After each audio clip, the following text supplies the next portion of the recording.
एक बार सब प्रेम से बोलेंगे, सियावर रामचंद्र की जय। देखिए, आज पाठ करेंगे हम श्री जानकी मंगल का। जानकी मंगल के विषय में मैं आपको एक सूक्ष्म जानकारी देता हूँ। जानकी मंगल श्रीमद् स्वामी तुलसीदास जी द्वारा रचित उनका एक महाकाव्य है। बहुत ही दुर्लभ ग्रंथ है, जिसमें भगवान श्री रामचंद्र और माता जानकी के विवाह का बहुत ही सुंदर तरह से वर्णन किया गया है। और बाबा कहते हैं कि इसको जो भी पाठ करता है उसका भला जरूर होता है। तो पाठ को करते हैं प्रारंभ। सबसे पहले बाबा ने किया है मंगलाचरण। तो प्रभु का नाम सुमिरन अवश्य करना चाहिए जब भी कोई शुभ काम किया जाता है। तो गुरु गणपति गिरिजापति गौरी गिरापति सारद शेष सुकवि श्रुति संत सरलमति हाथ जोर करि विनहि सबई सिर नावों सिय रघुवीर विवाहु जथामति गावों। अर्थात गुरु गणपति गणेश जी, शिव जी, पार्वती माता, वाणी के स्वामी बृहस्पति जी, भगवान विष्णु, शारदा माँ, शेष सुकवि, वेद और सरलमति संत सबको हाथ जोड़कर विनय पूर्वक सभी को सिर निभाता हूँ और अपनी बुद्धि के अनुसार श्री रामचंद्र जी और माता जानकी के विवाह उत्सव का गान करता हूँ। बाबा कह रहे हैं, शुभ दिन रचियो स्वयंवर मंगलदायक सुनत श्रवण हिय बसई सिय रघुनायक देश सुहावन पावन वेद बखाय भूमि तिलक सम तिरहुति त्रिभुवन जानिए। अर्थात पृथ्वी का तिलक स्वरूप और तीनों लोकों में विख्यात जो परम पवित्र शोभाशाली और वेद विदित तिरहुत देश है, वहाँ एक अच्छे दिन श्री जानकी जी का मंगलप्रद स्वयंवर रचा गया, जिसका श्रवण करने से श्री रामचंद्र जी और सीता जी हृदय में बसते हैं। बाबा ने एक बात कही, बाबा के कुछ पद यहाँ पे पढ़ते हैं। तेह वस नगर जनकपुर परम उजागर सिय लछी जहाँ प्रकटी सब सुख सागर जनक नाम ते ही नगर वसे नर नायक सब गुण अवधि न दूसर पटतर लायक। अर्थात वहाँ तिरहुत देश में यानी कि नेपाल में जनकपुर नाम का एक प्रसिद्ध नगर बसा हुआ था, जिसमें सुखों की समुद्र लक्ष्मी स्वरूपा श्री जानकी जी प्रकट हुई थीं। उस नगर में जनक नाम के एक राजा निवास करते थे, जो सारे गुणों की सीमा थे और जिनके समान कोई दूजा ना था। भयउ न हो यही है न जनक सम नर वही सिय सुता भई जासु सकल मंगलमयी नृप लखी कुंवारी सयानी बोली गुरु परिजन करी मत रचयो स्वयंवर शिव धनु धरी पन। यानी कि जनक के समान नरपति ना हुआ है, ना होगा, ना है, जिनकी पुत्री सर्वमंगलमयी जानकी जी हुई हैं। राजा ने राजकुमारी को सयाना देखकर अपने गुरु और परिवार के लोगों को बुला के सलाह ली और शिव धनुष को शर्त के रूप में रखकर स्वयंवर रचा।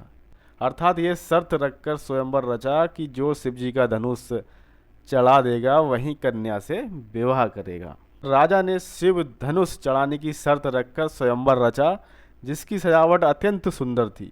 मानो ब्रह्मा ने अपना संपूर्ण कौशल प्रत्यक्ष करके दिखा दिया। फिर देश देश में समाचार भेजा गया, जिसे सुनकर राजा लोग प्रसन्न हुए और वे सब के सब अपना साज सजा सजाकर जनकपुर नगरी में आने लगे।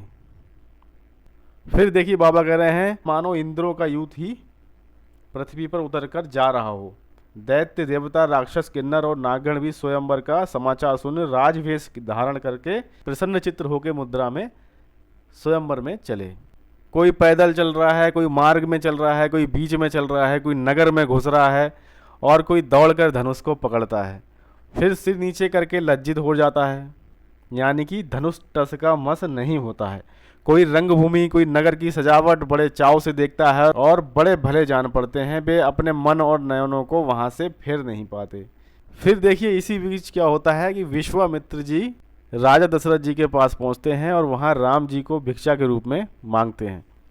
अर्थात उसी समय विश्वामित्र जी अयोध्यापुरी गए। महाराज ने उनका बड़ा आदर किया और सम्मान किया, साथ ही नगर में अपने साथ अपने राजमहल ले आए। अपने प्रिय ऋषि के राजा दशरथ ने पैर धोए, साथ ही खूब ही ज़्यादा उनकी पूजा की और मन में विचार करने लगे कि हमारे समान किसी ने पुण्य नहीं किया है, जिसके प्रभाव से हमें आपका दर्शन हुआ। महाराज ने कहा कि हमारे समान किसी ने पुण्य नहीं किया। ये बात सुनकर मुनि ने प्रसन्न हो महाराज की बड़ाई की। उस समय महाराज और मुनि के मिलन सुख को महाराज और मुनि का मन ही जानता था।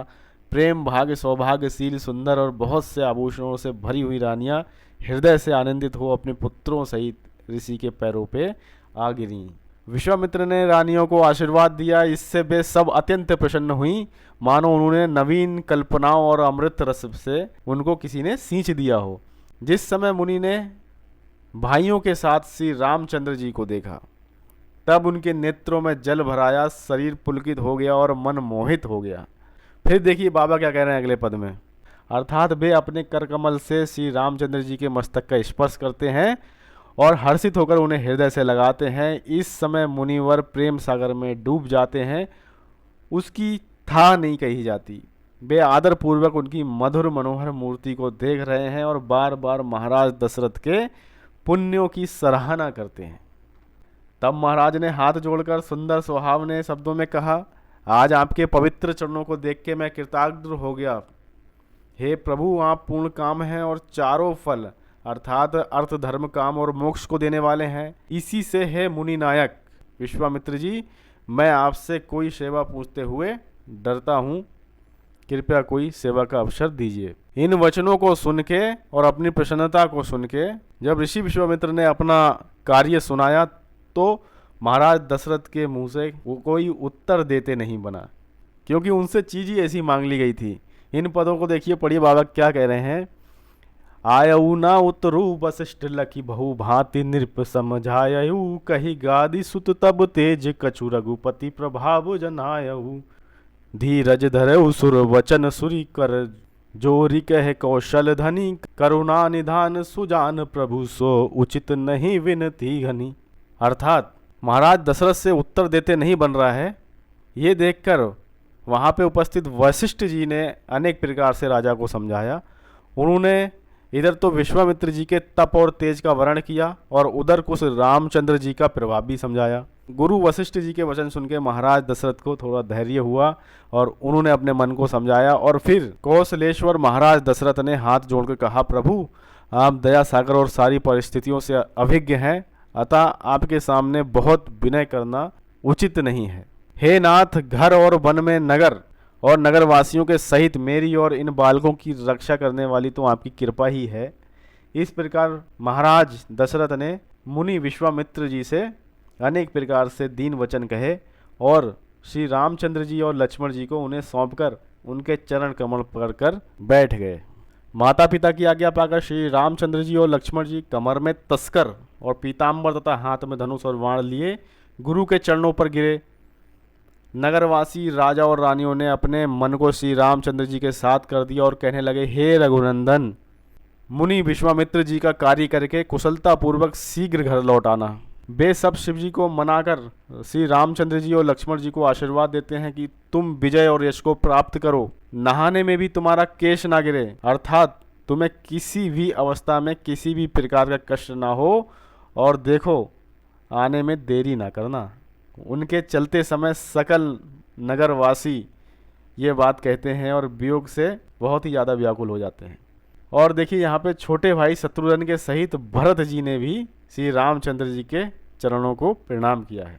तरह तरह के बहुत ही ज़्यादा शुभ सगुन होने लगे, मानो उन्होंने आने वाले मंगलों की सूचना दे दी। तब श्री रामचंद्र जी और लक्ष्मण जी ने विश्वामित्र मुनि के साथ प्रस्थान किया है। वे क्रमशः श्याम और गौर तथा किशोर अवस्था वाले हैं और दोनों ही मानो मनोहरता के भंडार हैं, ऐसा जान पड़ता है मानो ब्रह्मा जी ने सारी शोभा बटोर के इन्हीं को रचा है। फिर देखिए बाबा क्या कह रहे हैं। बिरचे बिरंची बनाई बाची रुचिता रचो नहीं, दस चारी भुवन निहारी देख विचारी नहीं, उपमा कहीं ऋषि संग सोहत जात मग छवि बसत तो तुलसी यही, कियो गवन जनु दिन नात उत्तर संग मधु माधव लिए। अर्थात ब्रह्मा जी ने इन्हें ऐसा संवार के रचा है कि मानो इन्हें छोड़कर सब थोड़ी सी भी सुंदरता शेष नहीं बची है कहीं पे। 14 भुवन में बहुत विचार पूर्वक देखा जाए परंतु कहीं भी इनकी समान कोई उपमा नहीं है, इनकी तुलना नहीं हो सकती। वे ऋषि विश्वामित्र जी के साथ मार्ग पे चलते हुए अत्यंत शोभायमान हो रहे हैं। उनकी वह छवि तुलसीदास जी के हृदय में बस गई है। वे ऐसे जान पड़ते हैं मानो मधु यानी कि चैत्र और माधव यानी कि वैशाख के साथ सूर्यदेव उत्तर दिशा को जा रहे हैं। मार्ग में अनेकों पर्वत, वृक्ष, लता, नदी और तालाब दिखते हैं। बालक स्वभाव से दौड़ते हैं तथा पक्षी और मृगों को रोकते हैं और फिर मुनि से डर के थोड़ा संकुचित भी हो जाते हैं और लौट आते हैं तथा फल, फूल और नए पत्तों को तोड़ के माला बनाते हैं। फिर देखिए बाबा तुलसीदास जी क्या कह रहे हैं। श्री रामचंद्र जी के आमोद प्रमोद को देखकर कौशिक मुनि के हृदय में प्रेम उमड़ आता है। मार्ग में मेघ छात किए जाते हैं, यानी कि बादल आ जाते हैं तो वो छाँव कर देते हैं और देवता लोग फूल बरसाते हैं। इसी समय श्री रामचंद्र जी ने ताड़का का भी वध किया। तब मुनिराज ने उन्हें सब प्रकार योग जान के मंत्र और रहस्य सहित शस्त्र विद्या दी। फिर देखिए इस प्रकार विप्र भय मोचन श्री रामचंद्र जी मार्ग के लोगों के मन और नेत्रों को सफल करते हुए कौशिक मुनि के आश्रम में गए। वहाँ राक्षसों के समूह का नाश करके विश्वामित्र जी का यज्ञ पूर्ण करवाया और मुनि समूह को निर्भय किया। भगवान के इस सुयश को सारे संसार ने गाया। अब देखिए विश्वामित्र जी का स्वयंवर के लिए प्रस्थान हो रहा है। फिर ब्राह्मण, साधुओं और देवताओं का कार्य मन में रख महामुनि विश्वामित्र जी धनुष यज्ञ के बहाने श्री रामचंद्र जी को लेके चले। इतने में ही मार्ग में श्री रामचंद्र जी के स्पर्श से, यानी कि चरणों के स्पर्श से, गौतम की पत्नी जो कि अहिल्या जी थी उनका उद्धार हुआ और उनको उनके पति के पास भेज दिया, यानी कि पति लोगों में अहिल्या चली गईं। तत्पश्चात वे महामुनि श्री रामचंद्र जी को लेके जनकपुर चल दिए। बाबा कहते हैं विश्वामित्र जी श्री रामचंद्र जी महाराज को लेके जनकपुर पहुंचते हैं और हृदय में अत्यंत प्रसन्न होते हैं। विश्वामित्र जी का आगमन सुन महाराज जनक अपने मंत्री, गुरु और ब्राह्मणों को साथ लेके उनकी अगवानी के लिए आ जाते हैं। महाराज ने मुनि के चरण पकड़े और उनसे आशीर्वाद लिया। फिर उनका अत्यंत आदर सत्कार किया। श्री रामचंद्र जी को देखकर तो वे अपने मन में मानो 100 गुना ब्रह्म सुख अनुभव कर रहे थे कि अब तो मेरा काम बन ही गया। फिर देखिए उस मनोहर मूर्ति को देख के महाराज जनक के मन में प्रेम उत्पन्न हो गया। वे प्रेम में बंध गए और उनका सारा वैराग्य विरक्त हो गया, अर्थात वो वैराग्य सा उन्हें कुछ क्षण के लिए हो गया। वे आनंदित हृदय से सराहना करने लगे कि यह भवसागर बड़ा अच्छा है जिसमें ऐसे उत्तम माणिक्य पैदा होते हैं। वास्तव में ब्रह्मा बहुत ही चतुर हैं। इनके माता पिता पुण्य के समुद्र हैं जिनके नेत्र रूप देवताओं को ये बालक रूप कल्पवृक्ष अपने सौंदर्य सुधा का सुख प्रदान करते हैं। राजा जनक कहने लगे, हे मुनि नायक, कहिए ये धनुष बाणधारी गौर श्याम शोभायमान बालक किस पुण्य आत्मा के पुत्र हैं। मुनि श्रेष्ठ विश्वामित्र राजा जनक की मनोस्थिति समझ गए। तब मुनीश्वर ने पुलकित होकर प्रेम पूर्वक कहा, हे पृथ्वीपते, ये बालक ब्रह्ममय अतएव परमार्थ स्वरूप ही हैं। ये सूर्यकुल के भूषण महाराज दशरथ के पुत्र हैं। इनका नाम राम और लक्ष्मण है। ये दैत्यों का नाश करने वाले हैं। श्री रामचंद्र जी की सुंदरता शील, आयु और वंश में परिपूर्ण है, अर्थात इन दृष्टियों में इनमें कोई कमी नहीं है। किंतु अपनी कठिन शर्त जान के राजा जनक सोच में पड़ गए। कठिन शर्त यह कि ये बालक शिव का धनुष उठा पाएंगे या नहीं उठा पाएंगे। अगर मैंने इन बालकों को पहले देखा होता तो शायद मैं इतनी कठिन शर्त ना रखता। तो ये इनके मन में शंका उत्पन्न होने लगी। फिर देखिए बाबा क्या कह रहे हैं। अपने शर्त का विचार करके महाराज सोच में पड़ गए। फिर मन में धैर्य धारण कर वे अनेक प्रकार से सम्मान करके उन्हें रंगभूमि दिखलाने को ले गए, जहाँ पे शिव धनुष रखा हुआ था और समस्त देशों के राजा वहाँ पे स्वयंवर में उपस्थित थे। विश्वामित्र ने उनकी सुंदर रचना की बड़ाई की। उसे सुनकर राजा दशरथ बड़े प्रसन्न हुए। तदनंतर श्री रामचंद्र जी और लक्ष्मण जी के सहित उन्होंने मुनिवर को सुंदर सिंहासन दिया। बाबा कह रहे हैं, उस राजाओं की सभा में वे दोनों रघुकुल मणि इस प्रकार सुशोभित हो रहे थे मानो शरत काल के 2 चंद्रमा नक्षत्र रूपी राजाओं के मध्य शोभायमान हो।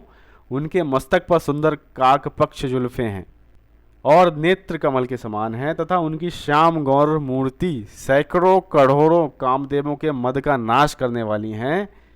उनकी भ्रकुटी रूप कामदेव की कमान पर सुंदर तिलक बाण के समान सुशोभित है। उनके सुंदर कर्णभूषण देखकर मन प्रसन्न हो जाता है। उनकी नाक, ठोड़ी, कपोल, होंठ और दांत सुंदर हैं तथा शरत काल के चंद्रमा की निंदा करने वाला उनका मुख स्वभाव से ही मन को हरने वाला है।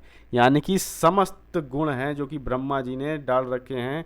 भगवान रामचंद्र जी की जितनी प्रशंसा की जाए उतनी यहाँ पे कम पड़ती है, जो बाबा जी ने अपनी पंक्तियों में बताया है।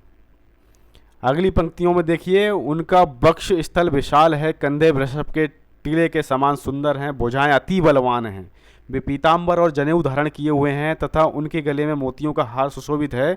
वे कमर में तरकस और करकमलों में धनुष बाण धारण किए हैं। इस प्रकार उनके सभी अंग मन को मोहने वाले और दर्शनीय हैं। श्री रामचंद्र जी और लक्ष्मण जी की शोभा को देख पुरजन आनंदित हो गए। उनके हृदय में आनंद, नेत्रों में जल और शरीर में प्रेम जनित रोमांच हो गया। दोनों भाइयों को देखकर स्त्रियां आपस में कहती हैं कि हम जो जगत में जन्म लेकर आई हैं सो आज हमें जन्म का फल प्राप्त हो गया। तो शोभा निराली है प्रभु श्री रामचंद्र जी की। तो फिर बाबा देखिए क्या कहते हैं, अर्थात इन पंक्तियों में बाबा कहना चाह रहे हैं, हमने जगत में जन्म लेके नेत्रों का लाभ पाया है। यूं कहकर सब शिव जी को मनाती हैं कि सीता को सांवला वर मिले और हम लोग हर्षित होके मंगल गावें। कोई कहती है कुंवर बालक है, कोई कहती है कि कुंवर बालक है और शिव जी का धनुष वज्र के समान अत्यंत कठोर है। राजा से ये बात किसी ने नहीं कही कि हंस के बच्चे पर्वत किस प्रकार उठाएंगे।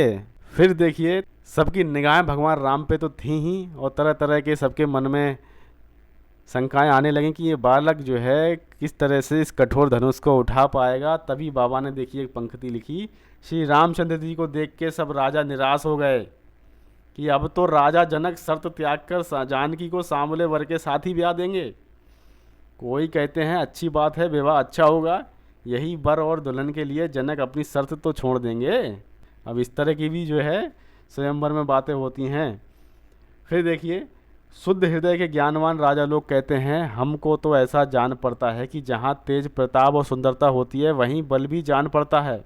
देखो तुम श्री रामचंद्र जी की ओर आंख उठा के देख भी नहीं सकते, बेमतलब गाल बजाते हो। तुम लोगों का बल तो लजा ही गया, अब व्यर्थ अपनी सुबुद्धि को भी मत लजाओ। फिर देखिए बाबा कह रहे हैं अगली पंक्तियों में, श्री रामचंद्र जी के उठते ही धनुष अवश्य टूट जाएगा और नाक फूटने पर जैसे समाज से उठ जाना पड़ता है वैसे ही सारा राज समाज यानी कि जो राजा आए हैं वो चले जाएंगे। तुम लोग श्री रामचंद्र जी के अमृतमय रूप रस को नेत्र भरकर क्यों नहीं पीते? अपने जन्म को कृतार्थ कर लो, नर पशु क्यों बनते हो?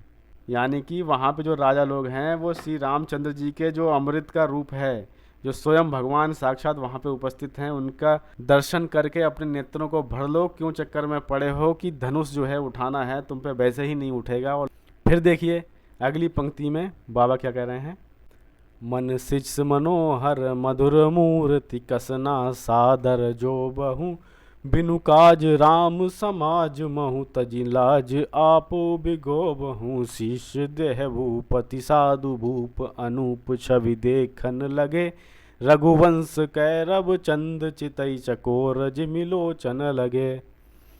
अर्थात अरे कामदेव के भी मन को चुराने वाली इन मधुर मूर्तियों को तुम सादर क्यों नहीं निहारते? तुम बिना ही प्रयोजन इस समाज में लज्जा त्याग कर अपने को नष्ट करते हो। राजाओं को ऐसी शिक्षा देकर वे साधु स्वभाव नीति गण अपनी अनुपम छवि निहारने लगे। उस समय रघुकुल कुमुद चंद्र श्री रामचंद्र जी को देख के चकोर के समान उनके नेत्र चंद्रमा को देखने वाले चकोर पक्षी के समान ठग गए और उन्हीं की ओर लगे रहे। फिर देखिए नगर के स्त्री पुरुष रघुकुल के दीपक श्री रामचंद्र जी को देखते हैं और प्रेम बस महाराज जनक को दोष देते हैं। कोई कहता है महाराज तो बड़े अच्छे हैं, उन्हें दोष मत दो, पुत्री के विवाह के लिए उन्होंने शर्त रखी है वो ठीक है। हमारी समझ में तो राजा ने बहुत अच्छा किया जो अपनी शर्त के बहाने हम सबको नेत्रों का फल दिया, यानी कि इस तरह के जो है भगवान रामचंद्र जी के दर्शन हमें प्राप्त हो गए।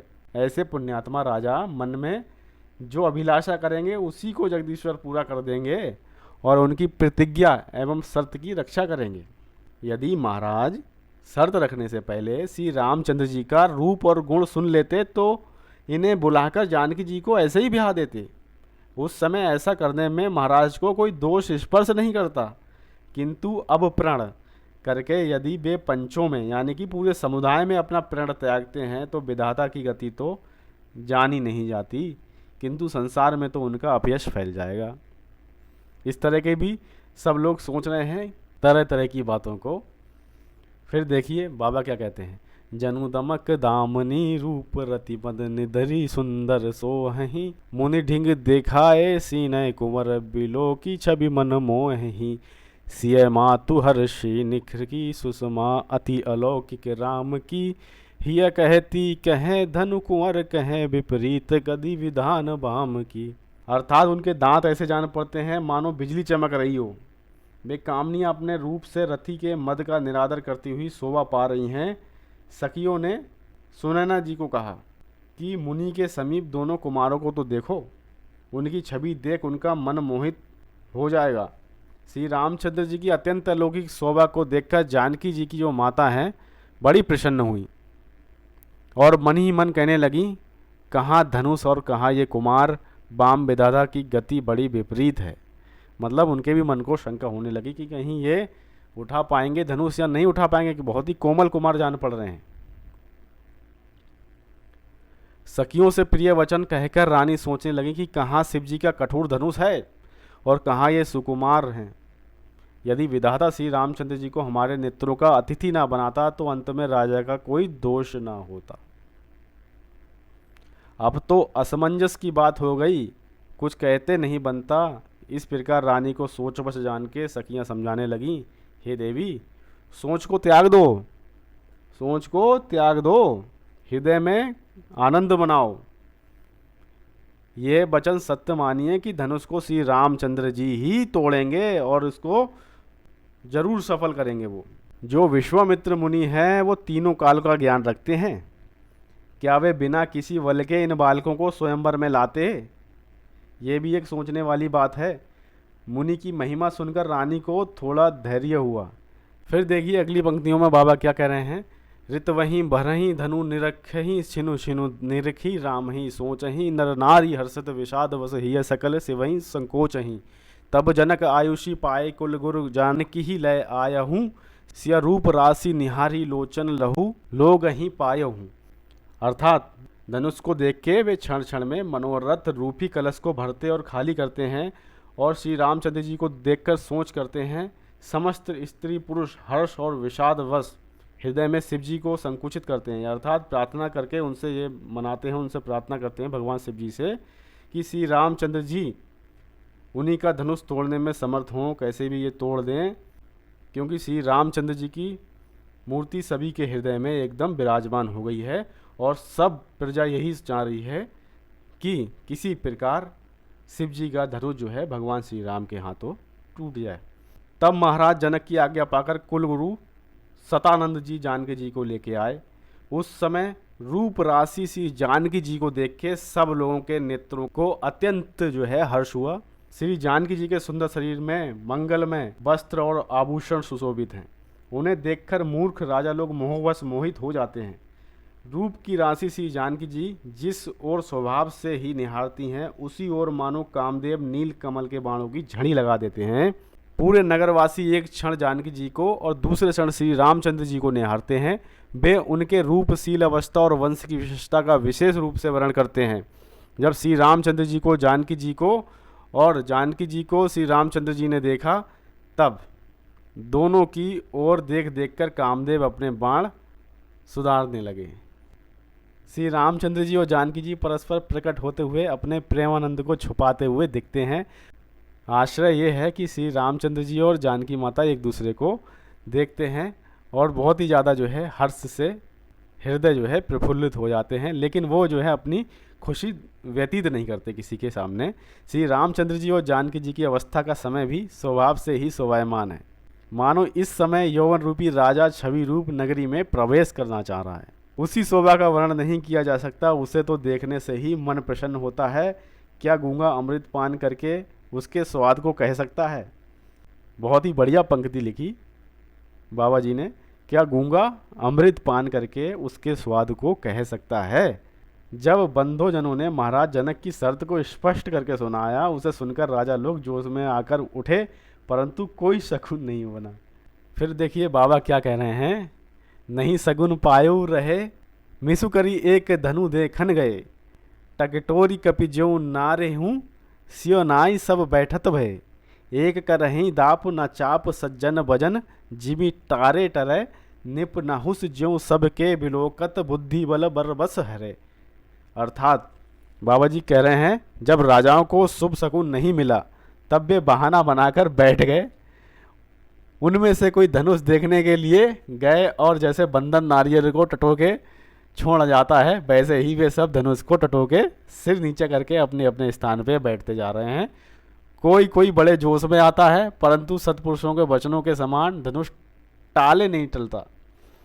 इस प्रकार राजा नाहुस के समान उनके बुद्धि और बल सबके देखते देखते बरवश जो है क्षीण होते जाते हैं और सब अपने अपने स्थान पर बैठते हुए जाते हैं, किसी पे धनुष हिला भी नहीं। फिर देखिए क्या है यहाँ पे, धनुष भंग हो रहा है। बाबा क्या कह रहे हैं। नगरवासी और परिवार के सहित महाराज जनक ये देखकर हृदय में हार गए, अर्थात निराश हो गए, और राजाओं के समाज रूपी कमल वन को तो मानो पाला मार गया। कौशिक मुनि ने महाराज जनक से कहा, आप आज्ञा दीजिए, सूर्य कुल के सूर्य श्री रामचंद्र जी शंकर जी के धनुष को तो देखे तो सही। महाराज जनक ने कहा, हे मुनिवर, आपके वचन से पर्वत और पृथ्वी भी डोल सकती है, तो भी उचित आचरण करने से सब लोग प्रशंसा करते हैं। यहाँ पे जो तात्पर्य है वह ये है कि आपके आशीर्वाद से श्री रामचंद्र के लिए ये धनुष तोड़ना कोई बड़ी बात नहीं है। फिर भी जैसी वस्तु स्थिति है उसे देखते हुए तो ऐसा होना असंभव ही जान पड़ता है, क्योंकि देखिए इस धनुष को देखकर बाणासुर के बाण के समान भाग गया और रावण भी चुपके से अपने घर चला गया। भला इनके समान धुरंधर वीर पृथ्वी तल पे कोई है? इस तरह की शंका जो है महाराज जनक के मन में आ रही है कि जो रावण भी इसको नहीं हिला पाया और ना जाने कितने धुरंधर आए उन पे हिला भी नहीं, तो इस धनुष को जो है किस प्रकार से भगवान श्री रामचंद्र जी उठा पाएंगे? इस तरह की जो है शंका महाराज जनक के मन में आ रही है कि कोमल बालक जो है किस तरह से ये उठा पाएंगे। फिर देखिए अगली पंक्तियों में बाबा क्या कह रहे हैं। ये धनुष तो पार्वती जी के मन के समान अचल है, इसे विचलित करने वाले तो बस एक महादेव जी ही हैं, किंतु वे भी एक नारी व्रत का पालन करने वाले हैं। ऐसे धनुष को आप इन सुकुमार राजकुमार को देखने के लिए कहते हैं। भला कहीं सरस का अत्यंत कोमल फूल कठोर वज्र के कण को भी भेद सकता है क्या? तो इस तरह की बहुत ही ज़्यादा शंका हो रही है राजा जनक जी के मन में। श्री रामचंद्र जी की रोम रोम की शोभा अनेक कामदेवों की छवि का भी तिरस्कार करने वाली है ये मुनि। ऐसा ना कीजिए कि ये मूर्ति मलिन देखी जाए, क्योंकि यदि इनसे धनुष ना टूटा तो इनकी ये प्रसन्नता नष्ट हो जाएगी। तभी मुनि जो है हंस के कहते हैं, हे जनक, ये मूर्ति जो शोभायमान हो रही है वह एक बार स्मरण करने से भी संपूर्ण अज्ञान अंधकार को दूर कर देने वाली है। तभी बाबा देखिए क्या कह रहे हैं। सब मल बिछो हनी जानी मूर्ति जनक कौतुक देखहूँ, धनु सिंधु नृप बल जन बढ़ो, रघुवर ही कुंभज लेखहीं, सुनि सकुची सोचही जनक गुर पद वंधी, रघुनंदन चले निह हरस हृदय विषाद कशु है, सगुन शुभ मंगल भले। अर्थात बाबा जी कह रहे हैं, हे जनक, इस मूर्ति को सब प्रकार के मलों को छुड़ाने वाली जानकर ये कौतुक देखो। धनुष रूपी समुद्र में राजाओं का बल रूपी जल बड़ा हुआ है, उसे सुखाने के लिए रघुनाथ जी को अगस्त के समान जानो। ये सुनकर राजा जनक सकुचाकर सोचने लगे और श्री रामचंद्र जी गुरु के चरणों को प्रणाम करके चले। इस समय उनके हृदय में हर्ष और विषाद कुछ भी नहीं था। उनके चलते समय जैसे ही भगवान राम धनुष उठाने के लिए चले, उनके चलते समय बहुत से शुभ और कल्याण सूचक अच्छे शगुन होने लगे। फिर देखिए बाबा क्या कह रहे हैं। देवता लोग फूल बरसाने और नगाड़े बजाने लगे। राजा जनक, उनके परिवार के लोग और पूर्ववासी यानी कि पूरे नगर के वासी आनंदित हो गए, और जो राजा धनुष उठाने आए थे वो लजा रहे। लक्ष्मण जी पृथ्वी और शेषादि के बल बढ़ाने के लिए कहते हैं, क्योंकि अब शीघ्र ही श्री रामचंद्र जी शिव जी के धनुष को चढ़ाना चाहते हैं। जब श्री रामचंद्र जी सहज भाव से धनुष के समीप गए तब परिवार सहित राजा जनक सोच में पड़ गए। संकोचवश जानकी जी कुछ कह नहीं पाती, मन ही मन सोच करती हैं और पार्वती, गणेश तथा महादेव जी का स्मरण करके उन्हें संकोच में डाल रही हैं। श्री रामचंद्र जी को देख के वे विरह के सरोवर में डूब रही हैं। उस समय उनके बाम, भुजा और नेत्र फड़क कर मानो डूबने से बचाने के लिए हाथ बढ़ाते हैं। इस प्रकार शगुन के बल से कुछ धीरज धरती हैं, परंतु वह स्थिर नहीं रहता। वे सोचने लगती हैं कि वर तो किशोरावस्था के हैं और धनुष विकराल है, इस समय विधाता भी अनुकूल नहीं है। अंतर्यामी श्री रामचंद्र जी महाराज जानकी जी का सारा मर्म जान गए, अर्थात वे जानकी जी के मन की दुख की पीड़ा समझ गए। बस उन्होंने कौतुक से ही धनुष को चढ़ाकर कान तक तान दिया। श्री जानकी जी के प्रेम को परख कर श्री रामचंद्र जी ने धनुष को उसी समय तोड़ दिया जैसे कोई सिंह का बच्चा बड़े भारी हाथी को मार डाले। तभी बाबा देखिए क्या कह रहे हैं। गंजेऊ सो गजेऊ घोर धुनि सुनि भूमि भूधल लर खरे, रघुवीर जस मुक्ता विपुल सब भुवन पटु पेटक भरे। हित मुदित अनहित रुदित मुख धबि कहत कवि धनु जाग की, जनु भोर चक चकोर कैरभ सगन कमल टाड़ग की। अर्थात बाबा कह रहे हैं धनुष को जब तोड़ा गया तब उसका घोर गर्जन हुआ, उससे सुनकर पृथ्वी और पर्वत डगमगा गए। श्री रामचंद्र जी के सुयस रूपी बहुत से मोतियों से समस्त भुवन मंडल रूपी सुंदर पिटारे भर गए, अर्थात 14 भुवन में उनका सुयस व्याप्त हो गया। उनके मित्र लोग आनंदित हुए और शत्रुओं का मुंह जो है रुबासा हो गया। उस समय की धनुष यज्ञ की छवि को कवि इस प्रकार वर्णन करते हैं कि प्रातःकाल चकवा चकवी कुमुदी और सघन कमल वन से युक्त तालाब की जैसी शोभा होती है, वैसे ही उस यज्ञ की हुई। भाव ये है कि शत्रु लोग तो चकोर और कुमुदियों के समान निस्तेज हो गए और सतपुरुष चकवा चकवी एवं कमल के समान प्रफुल्लित हो गए। फिर देखिए बाबा क्या कह रहे हैं। मनोहर रूपी सुंदर कल्पवृक्ष को ललहारते देखकर नगर और आकाश में आनंद पूर्वक मंगल गान और नगारों का शब्द होने लगा। तब पुरोहित सदानंद जी ने समस्त सखियों को गाने की आज्ञा दी और वे गाती हुई श्री जानकी जी को लिवाकर लाईं। इस प्रकार श्री जानकी जी का मनमाना काम हो गया। जानकी जी के करकमलों में जयमाला शोभा दे रही थी। भला ऐसा कौन कवि है जो अतुलित उस छवि का वर्णन कर सके। जानकी जी प्रेम और संकोचवश प्रियतम की ओर देखती हैं, मानो वायु कल्पता को कल्पवृक्ष की ओर घुमा रही है। जयमाल पहनाते समय उनके सुंदर करकमल ऐसे सुशोभित जान पड़ते हैं, मानो कमल कामदेव के फंदे में चंद्रमा को फंसाते हों। श्री राम और जानकी जी की अनुपम शोभा और वह दिन भी अनुपम था। उस सुख समाज को देखकर रानियों को क्षण क्षण में आनंद हो रहा था। श्री रामचंद्र जी को माला पहनाकर सखियां जानकी जी को लिवा चलीं। वे ऐसी प्रफुल्लित हो रही थी जैसे चंद्रमा का उदय होने से कुमुदनी की कलियां खिल उठती हैं। देवता लोग आनंदित होकर जय जय जय जयकार करते हुए फूल बरसाते हैं। उस समय सारे भुवन सुख और स्नेह से भर गए। श्री रामचंद्र जी गुरु के पास गए। तभी देखिए बाबा क्या कहते हैं। गए राम गुरु पाहीं रघु रानी नारी नर आनंद भरे, जनु तुषित करी करनी निकर शीतल सुधाकर परे, कौसी कहीं पूजे प्रशंसी आया सु पाई नृप सुख पायऊं, लिखी लगन तिलक समाज सजी कुल गुरहि अवध पठायऊं। अर्थात श्री रामचंद्र जी गुरु के यहाँ गए। राजा रानी स्त्री पुरुष सब उसी प्रकार आनंद से भर गए मानो प्यास से हाथी हथनियों का झुंड शीतल अमृत सागर में जा गिरा हो। कौशिक मुनि जी की पूजा और प्रशंसा करके उनकी आज्ञा पर राजा सुखी हुए और लग्न लिखकर तिलक की सामग्री सजा अपने कुल गुरु सतानंद जी को अयोध्या के लिए भेज दिया कि भैया पत्रिका ले जाओ और जो है शुभ समाचार राजा दशरथ जी को सुना दो। फिर देखिए बाबा कह रहे हैं। राजा ने गुणी लोगों को बुलाकर मंडप छाने की आज्ञा दी। सुवासिनियाँ यानी कि सुहागिनी लड़कियां गीत गाने लगीं और बधावा बजने लगा। श्री रामचंद्र जी और जानकी जी के लिए वे गौरी गणेश जी की पूजा करती हैं। इस प्रकार सभी परिवार के लोगों और पुरजनों के सहित राजा को परम आनंद हो रहा है। पहले हरिद्रा वंदन करके अर्थात हल्दी चढ़ा के मंगल गान करती हैं। कुल की रीति करके कलश स्थापना करके तेल चढ़ाती हैं। अब देखिए विवाह की तैयारी। बाबा कह रहे हैं। इधर मुनि सतानंद ने अयोध्या पहुंचकर सरयू में स्नान किया और 100 करोड़ नाम जपने का फल पा लिया। सतानंद मुनि का आगमन सुनकर महाराज दशरथ आगे आए और पूजा करके उनका बहुत ही ज़्यादा सम्मान किया। फिर मुनि ने कुशल सुनाकर उन्हें लग्न पत्रिका दी। इससे राजा दशरथ बहुत ज़्यादा प्रसन्न हुए। इस समाचार को सुनकर नगर में बड़ा आनंद हुआ। पूरी अयोध्या में गाजे बाजे बजने लगे।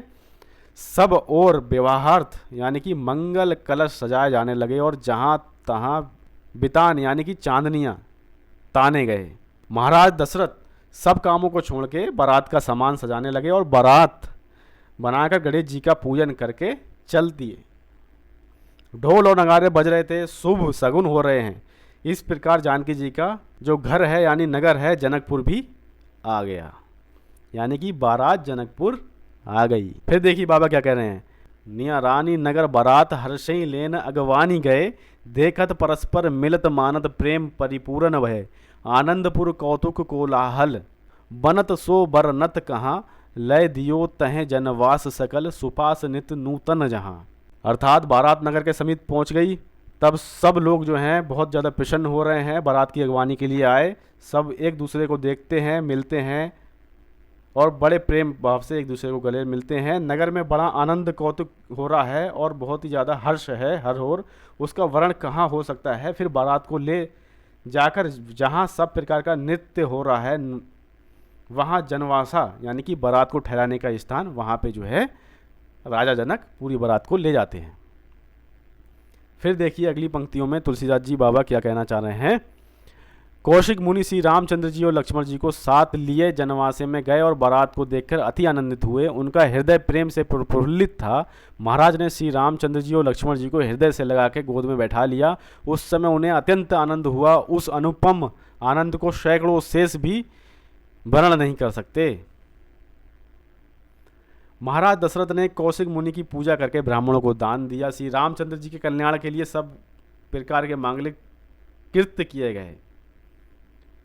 जो संसार के नेत्र रूपी कमलों को विकसित करने के लिए सूर्य के समान है, वे भूषणों के भूषण श्री रामचंद्र जी के विवाह के आभूषणों से भूषित हुए।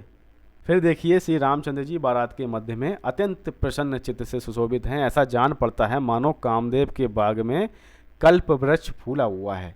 महाराज जनक ने अनेक प्रकार के बहुत से उपहार भेजे, जिन्हें देखकर देवता भी ईर्ष्या करते हैं और बारातियों को भी बड़ा आनंद होता है।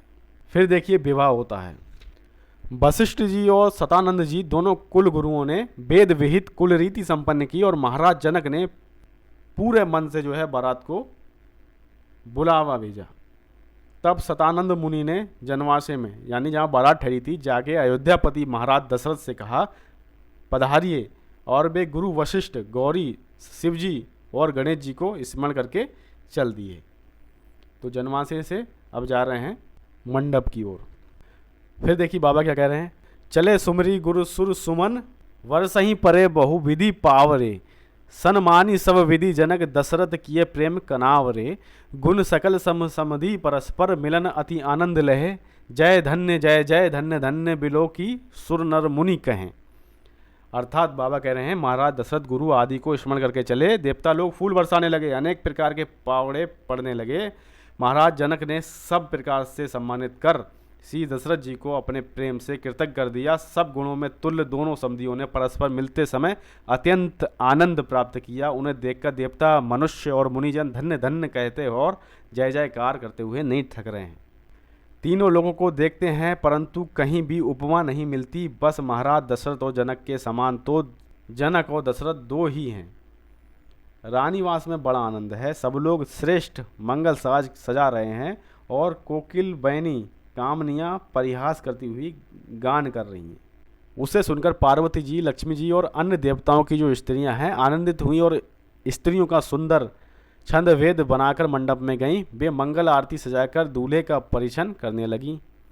वे ऐसी प्रसन्न हो रही हैं मानो सोने के कमल की कलियां सूर्योदय होने पर फूल उठी हों। फिर देखिए बाबा कह रहे हैं, जब वे नख से चोटी तक श्री रामचंद्र जी के सुंदर रूप को देखती हैं तब सभी इंद्रियों में इंद्र के से नेत्रों की ही श्रेष्ठ समझती हैं। वे सोचती हैं कि जिस प्रकार इंद्र के शरीर में 1000 नेत्र हैं, वैसे ही हमारे भी रोम रोम में नेत्र होते तो श्री रामचंद्र जी की अनुपम जो रूप की सुधा है उसका आस्वादन कर पाती, यानी कि उसको और ज़्यादा बेहतर तरह से जो है अपने मन में बसा पाती। अनुराग और सौभाग्य से भरी हुई वे स्त्रियां परम प्रीतिपूर्वक कुलाचार करती हैं और किंतु आघात ही नहीं है। वे स्त्रियां रीति रस्म में देरी नहीं लगाती, बार बार श्री रघुनाथ जी को देख के महान आनंद को अनुभव करती हैं।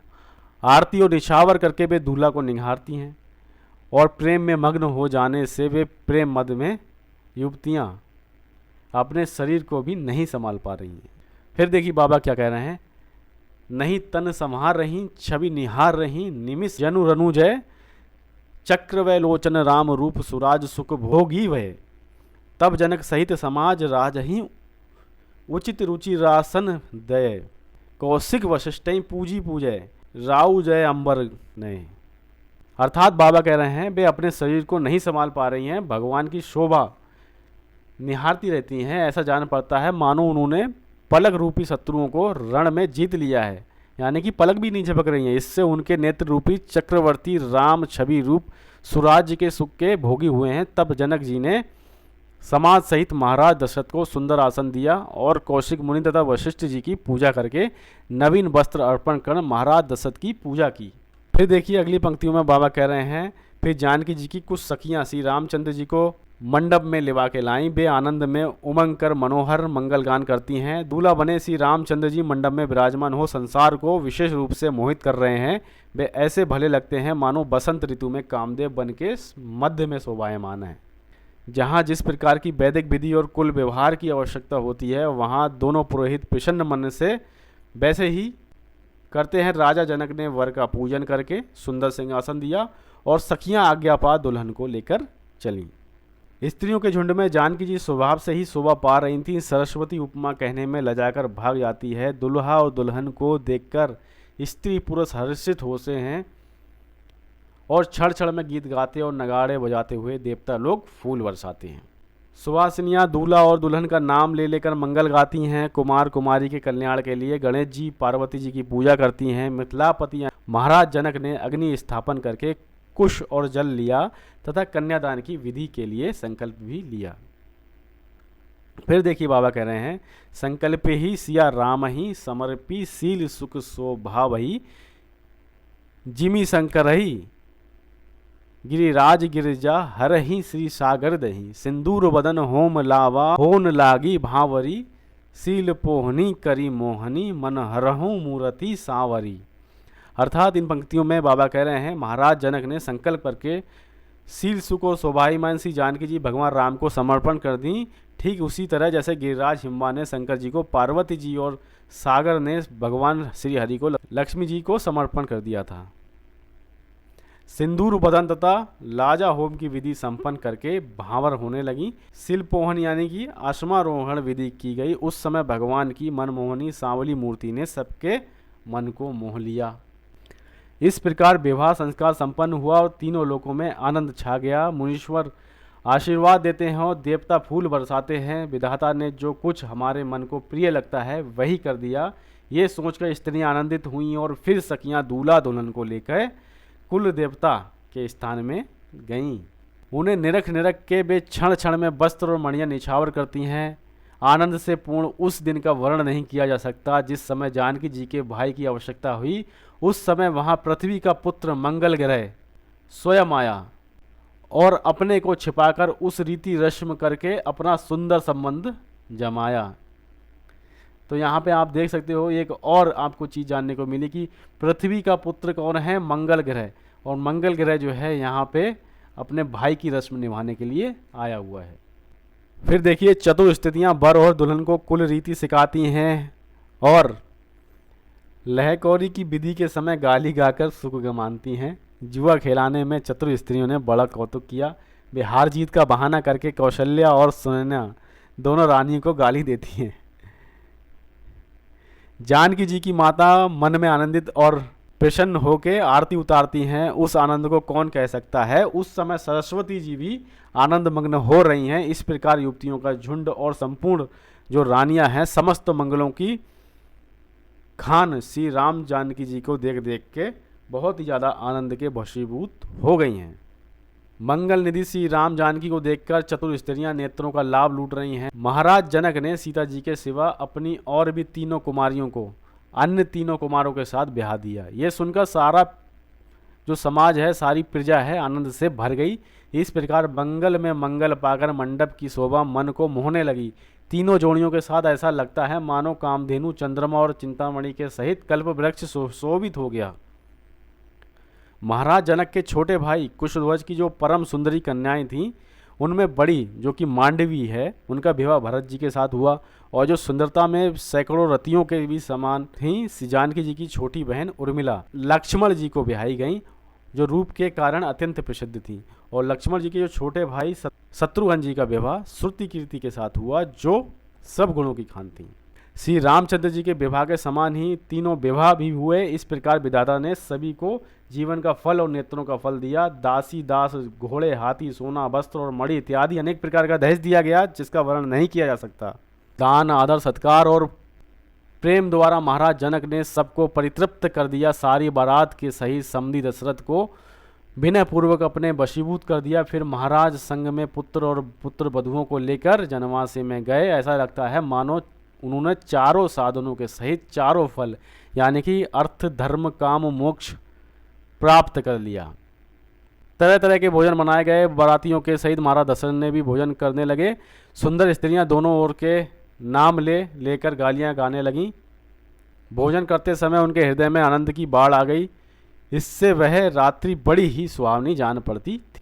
बाबा कहते हैं, सो निसी सुहावनी मधुर गावती, बाजने बाजही भले, नृप कियो भोजन पान पाई, प्रमोद जनवास से ही चले, नट भाट मागध सूत जाचक, जस प्रतावही बर नहीं, सानंद भूसुर बूंद मनि गज देत, मन कर सै नहीं। यानी कि इन पंक्तियों का आश्रय है, बाबा तुलसीदास जी कह रहे हैं कि वह रात्रि बड़ी सुहावनी हो गई। स्त्रियां मधुर गान करती थीं, अच्छे अच्छे बाजे बज रहे थे। इस प्रकार भोजन पान से निवृत्त हो महाराज आनंद प्राप्त कर जनवासे को चले। नट भाट मागध सूत और याचक गण महाराज के सुयश और प्रताप का वर्णन कर रहे हैं, और ब्राह्मण वृंद को आनंद पूर्वक मणि और हाथी आदि देते देते उनका मन हटता ना था, अर्थात बारंबार देते ही रहने की इच्छा थी।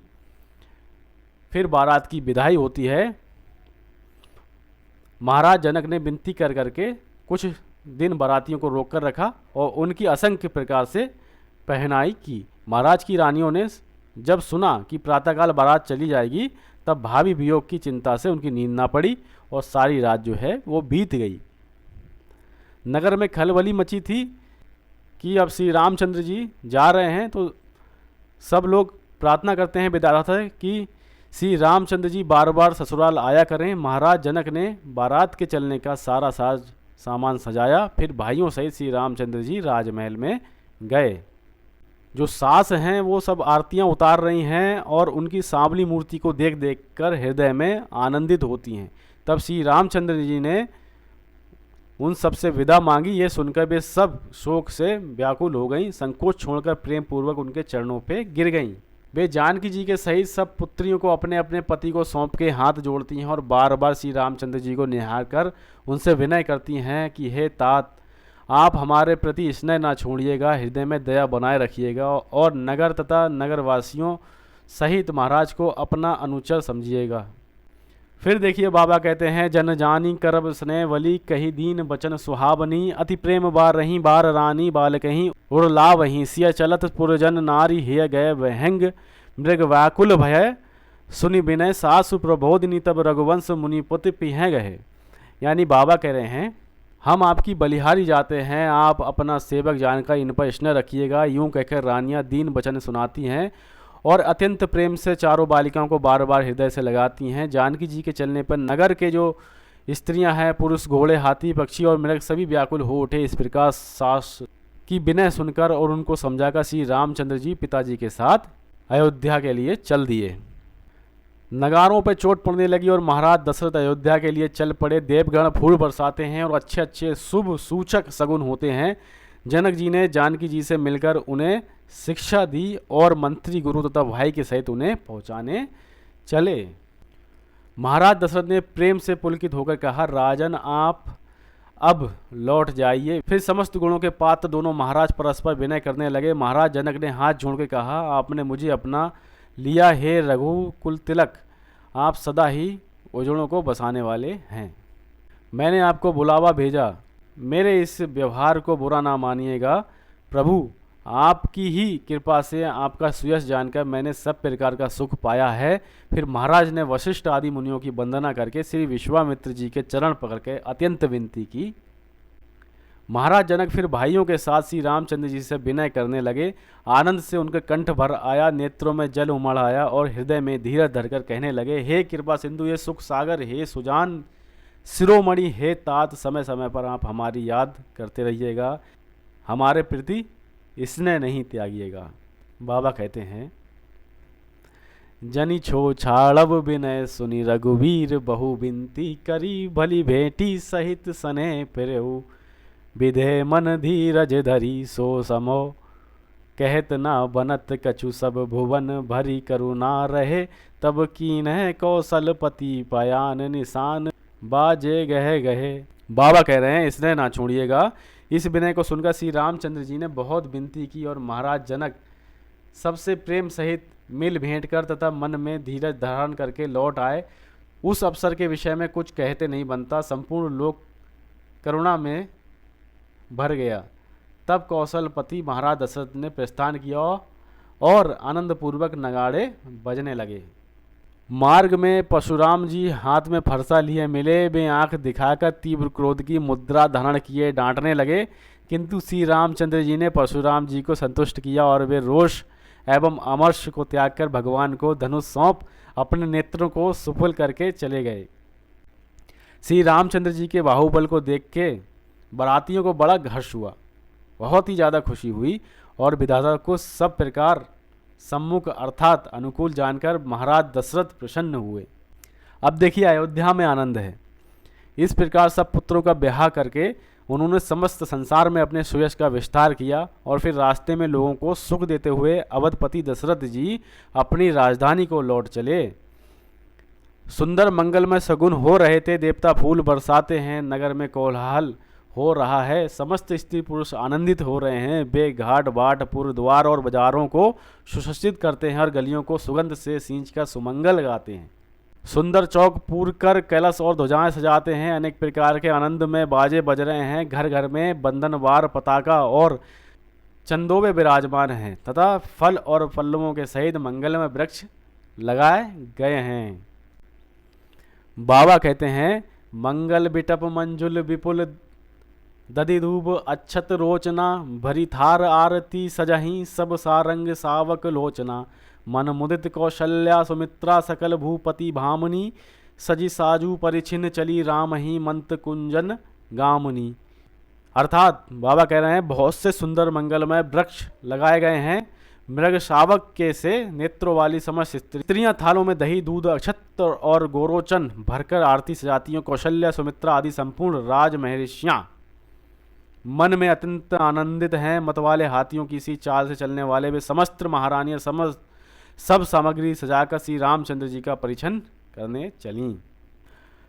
माताएं वधुओं के सहित चारों पुत्रों को निहारती हैं और प्रसन्न होकर बारंबार उनकी आरती करती हैं। वे क्षण क्षण में मंगल और आनंद से भरकर उनकी निछावर करती हैं और दूल्हा दुल्हन को देखकर प्रेम के समुद्र में डूब गई हैं। फावड़े बजाती और अर्घ्य देते हुए उन्हें आदरपूर्वक लिवा के अपने साथ महल में चलीं। उस समय समस्त लोकों में तथा पृथ्वी एवं आकाश में आनंद उमड़ चला। स्त्रियां ओहार अर्थात पर्दा उठाकर दुल्हनी को देखती हैं और नेत्रों का लाभ पाकर जन्म को सफल समझती हैं। उन्हें सम्मानपूर्वक राजमहल में लाकर सब प्रकार के मंगल कृत्य और ब्राह्मणों को वस्त्र सोना मणि और गौएं दान की गईं। याचकों को मनमाहा दान दिया गया। वे जहाँ तहाँ आशीर्वाद देते हैं और श्री रामचंद्र जी की उन्नति के लिए देवता और पितृगणों से सभी का पूजन जो है करवाया जाता है। रीति के अनुसार नेक विचार करके सभी संबंधियों को, सभी सुवासिनी को, अपनों से बड़ी स्त्रियां हैं और दासी दास को सबको जो है दान दिया जाता है। सभी को जो है पहरावनी दी जाती है, यानी कि सभी को वस्त्र प्रदान किए जाते हैं। वे सब वर दुल्हनी को चारों जोड़ियों को आशीर्वाद देते हुए निकलती हैं और मन में ऐसी प्रसन्नता होती है सभी की, जैसे चंद्रमा के उदय होने पे कुमुदिनियां आनंद से खिल उठती हैं। उसी प्रकार से सभी के दिल खुल उठते हैं, सभी के हृदय प्रफुल्लित हो जाते हैं। फिर देखिए बाबा कह रहे हैं, बिकसही कुमुद जिमि देख विदु भई, अवध सुख शोभा मही, यही जुगति राम विवाह गावहीं, सकल कवि की रति नहीं। उपबीत ब्याह उछा एसिया राम मंगल गावहीं, तुलसी सकल कल्याण ते नर नारी अनुदिन पावहीं। तो बाबा कह रहे हैं, जैसे चंद्रमा को देख के कुमुदनियाँ खिल उठती हैं, वैसे ही सब स्त्रियां आनंदित हैं। सब लोग आनंदित हैं, पूरा नगर आनंदित है, संसार आनंदित है, देवता आनंदित हैं। उस समय अयोध्या सुखी और शोभायमान हो रही है। इस प्रकार श्री रामचंद्र जी के विवाह की सुंदर नवीन कीर्ति को कवि लोग गाते हैं। जो लोग भगवान के श्री सीता रामचंद्र जी के विवाह उत्सव संबंध के मंगल गान का गान करते हैं, श्री गोस्वामी तुलसीदास जी कहते हैं, वे स्त्री पुरुष दिनों दिन सब प्रकार का कल्याण प्राप्त करते हैं। बाबा ने बहुत सुंदर यहाँ एक दोहा लिखा है, निज इच्छा मख भूमि ते प्रकट भई सिय आय, चरित किए पावन परम वर्धन मोद निकाय। एक बार प्रेम से बोलेंगे श्री जनक नंदनी की जय। तो इस प्रकार हमारा जानकी मंगल का पूरा पाठ संपूर्ण हुआ। भगवान श्री रामचंद्र जी, मैया सीता की कृपा हम सब पे बनी रहे। प्रभु हनुमान भगवान की कृपा हम सब पे बनी रहे, हमारे सब दुख दूर करें, हमारे सब काज सफल हों। तो मित्रों, अगर आप हमसे जुड़ना चाहते हैं तो चैनल को सब्सक्राइब कर सकते हैं। मिलते हैं और किसी अच्छे सनातनी वीडियो के साथ में। ख्याल रखें अपना। एक बार प्रेम से बोलेंगे, सियावर रामचंद्र की जय, पवन सुत हनुमान की जय।